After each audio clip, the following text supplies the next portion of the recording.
Shabbat Shalom. Dear friends, there is an ever-turning, ever-changing, ever-churning world outside this sanctuary.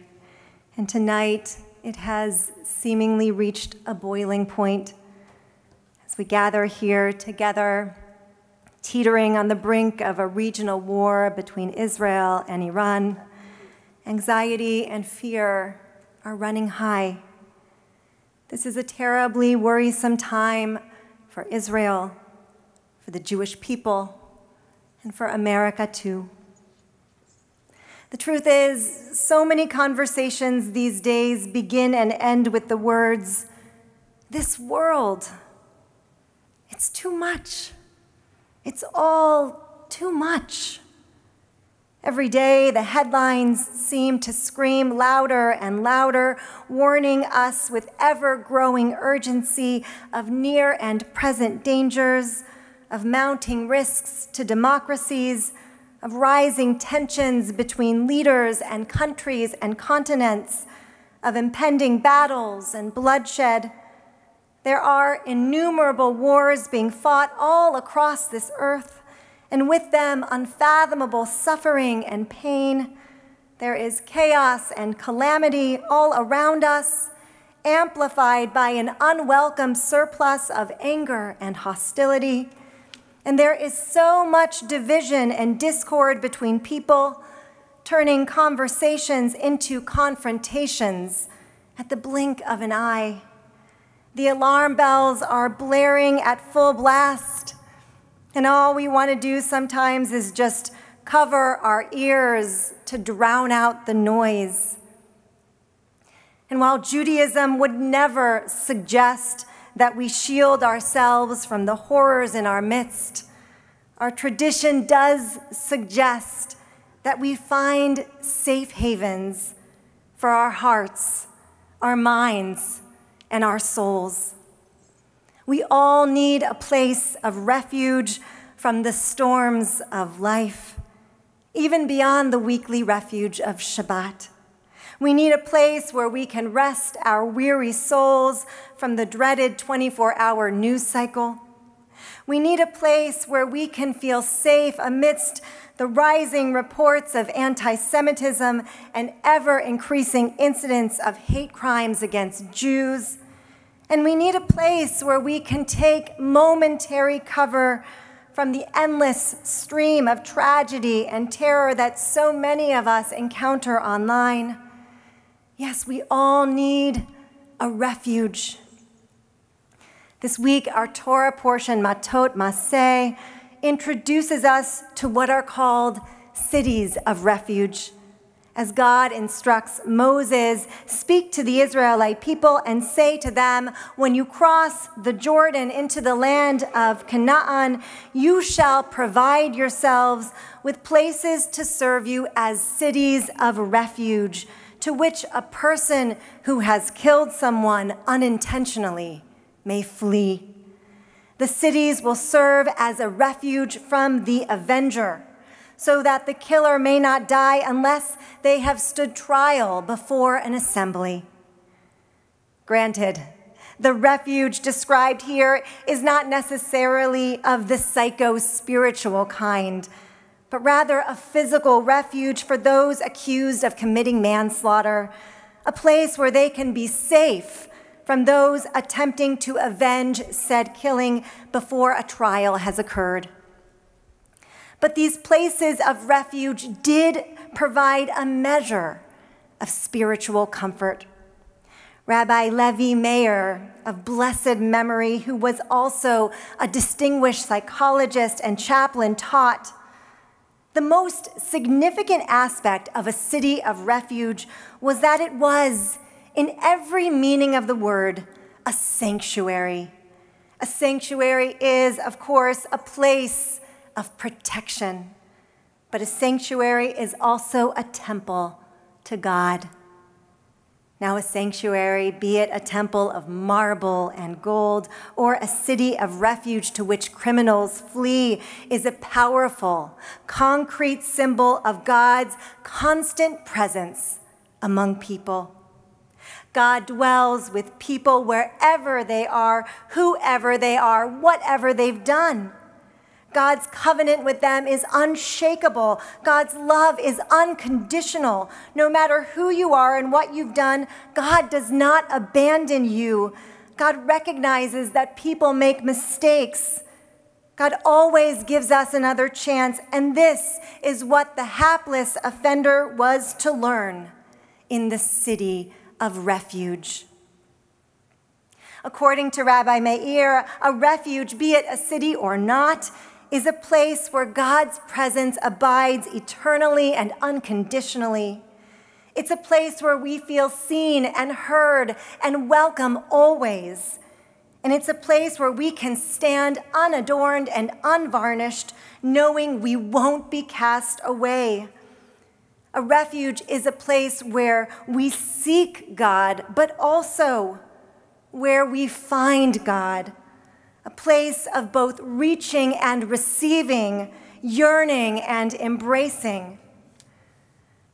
But in a fraught moment like ours, where exactly can such refuge be found?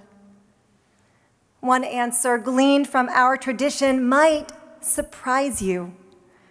First, we return to our Torah portion, which states, "The towns that you assign to the Levites shall comprise of 6 cities of refuge in addition to what else they have been assigned." One of the great Hasidic Rebbes, Avraham Yehoshua Heschel of Opatav, also known as the Apter Rav, wrote in his commentary, Ohev Yisrael, that the 6 cities of refuge correspond to the 6 words of the Shema. Shema Yisrael, Adonai Eloheinu, Adonai Echad. That is, just as our ancestors fled to these 6 cities for refuge and safety, we can look to the words of the Shema, the watchword of our people, for that same sense of refuge and safety. The Apter Rav declares the Shema is our refuge. The Shema is our safe haven. The Shema is our shelter from the tempests in our midst. And thankfully, we need not journey to faraway lands to find this refuge, nor need we build palaces or castles or fortresses to house it. No, our refuge is right here, in our prayer books, in our mouths, in our hearts. You may recall the words we chant on Yom Kippur from the book of Deuteronomy, which essentially say, "These words are not in the heavens, neither are they beyond the sea. No, they are very close to you, in your mouth and in your heart." The Shema, our refuge, is very close to us. The words of the Shema, "Hear, O Israel, the Lord our God, the Lord is one," remind us of the very essence of our identity. We are a people connected by faith, love, and history, and by our covenant with God. And God is one.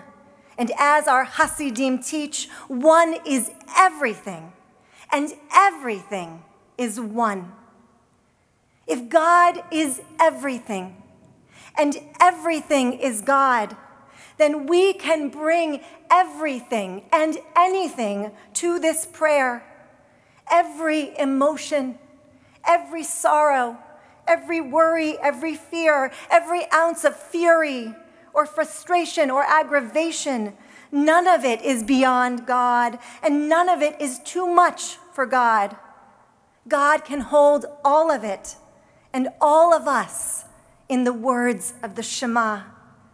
For these words have infinite depth, and they can hold infinite multitudes. Whatever we choose to release to the Shema, our refuge, the Shema can carry it. Now, there may be some among us who feel that the Shema is inaccessible or somehow out of reach. Perhaps the words don't come easily or the tune. Perhaps the Hebrew is a barrier. But I want all of you to remember the famous story told about the Baal Shem Tov. It's said that when the Baal Shem Tov saw that the Jewish people were threatened by tragedy, he would go to a specific place in the forest, and there he would light a fire and say a specific prayer, and then he would ask for a miracle to save the Jews from the threat. Because of the fire, because of the prayer, that miracle was accomplished and the tragedy was averted. But in later years, people forgot the place. They forgot the prayer, and they forgot how to light the fire. All they knew was the story, and that was enough. At this moment, you need not know any more about the Shema than what you already know. For whatever you know right now, it is enough. In a moment, we will say the words of the Shema together. If you know the prayer, utter the prayer. If you know the tune, sing the tune. If you know a word, say the word. And if you know none of these things, but you know how to listen, then just listen and let your spirit be swept into our refuge of safety, security, and love. As the world is roiling outside, may we find shelter and refuge inside, in the sounds and echoes of these ancient words of old. Shema Yisrael Adonai Eloheinu Adonai Echad.